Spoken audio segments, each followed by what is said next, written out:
ہمیں جب ہم نے خدا کی بادشاہی میں شریک ہونا ہے تو اس وقت ہم پہ مصیبتیں پریشانیاں بھی آئیں گی، لیکن ہم نے کیا صرف اس دنیا میں رہتے ہوئے عیش و آرام کو نہیں دیکھنا، بلکہ اس وقت کی تیاری کرنی ہے جب ہمیں خدا کی بادشاہی میں شریک ہونا ہے۔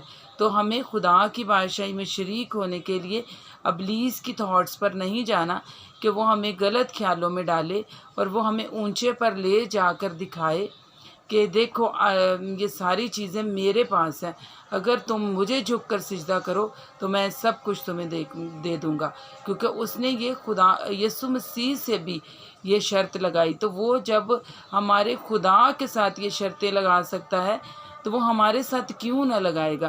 تو میرے عزیزو، ہم دنیا میں رہتے ہوئے ابلیس ہمارے پاس مختلف طریقے کے لالچوں کو لے کر آتا ہے، لیکن ہم نے ان لالچوں سے جو وہ اس کی سازشیں ہیں کہ وہ ہمیں کڑوے دانوں میں شامل کر دے، ہم نے اس سے دور رہنا۔ ہم نے اس کو کہنا ہے آئے ابلیس، تجھے یسوع مسیح کے نام سے حکم دیتے ہیں کہ تو یہاں سے چلا جا، اور وہ جو ہے جب یسوع مسیح کا نام سنتا ہے تو وہ اسی ٹائم بھاگ جاتا ہے، کیونکہ وہ جو دشمن ابلیس ہے وہ نہیں چاہتا کہ ہم خدا کے ساتھ چلیں اور ہم بادشاہی کے فرزند بنیں۔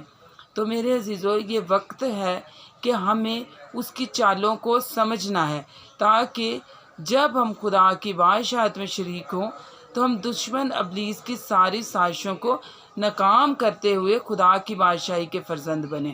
تو پریز دی لارڈ، آج کا کلام جو ہے یہ بہت ہی خوبصورت ہے، اور میں یہاں پر آپ کو بتاتی جاؤں کہ کلام مقدس میں یہ لکھا ہے کہ اس سے آگے حوالہ میں آگے یہ لکھا ہے کہ جو اچھے دانے ہیں، جو اچھا بیج لے آئیں گے، وہ کیا ہوں گے؟ وہ آفتاب کی مانند ہوں گے، جیسے کہ اندھیرے میں آفتاب چمکتا ہے۔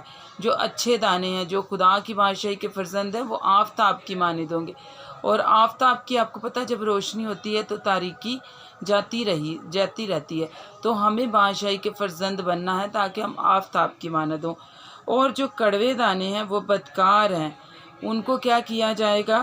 ان کو جمع کر لیا جائے گا اور آگ کی بھٹی میں ڈال دیا جائے گا، وہاں پر رونا اور دانت پیسنا ہوگا۔ پریز دی لارڈ۔ میرے عزیزو، دیکھیں کتنا خوبصورت کلام ہمارے لیے کلام مقدس میں بیان ہو گیا ہے کہ ہمارے لیے یہ بیان کر دی گئی ہیں چیزیں کہ جب ہم خدا کے ساتھ چلیں گے تو ہم خدا کی بادشاہی میں شریک ہوں گے، اور ہم اس آفتاب کی مانند ہوں گے جس کی روشنی جو ہے پورے جہان کو کیا روشنی بخشتی ہے، پورے جہان کو کیا تاریکی سے چھڑاتی ہے۔ تو میرے عزیزو، آج ہمیں اس بات کو اپنے دلوں میں رکھنا ہے کہ ہمیں خدا کے ساتھ چلنا ہے، اور ہمیں اب دشمن ابلیس کی ساری سازشیں جو بھی وہ ہمارے خلاف کرتا ہے اس کو ہم نے ناکام کرنا ہے، اور ہم نے اس کو جھڑکنا ہے۔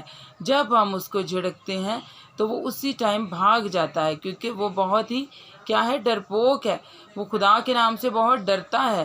تو ہم نے اس کو ڈانٹنا ہے تاکہ وہ ہماری زندگیوں کو چھوڑے، تاکہ ہم مسیح کے ساتھ اور زیادہ بڑھتے جائیں، اور زیادہ ہم اس کے جلال میں اپنی زندگیوں کو گزاریں۔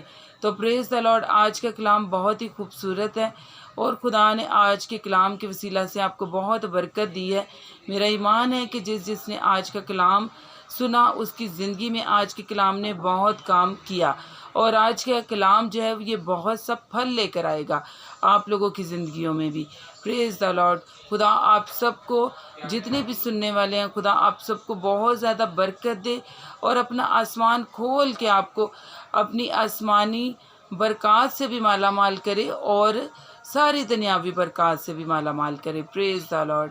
یہ سب آج کا جو کلام ہے یہ آپ کو برکت دے، اور آپ کو اور زیادہ برکتوں سے مالا مال کر دے۔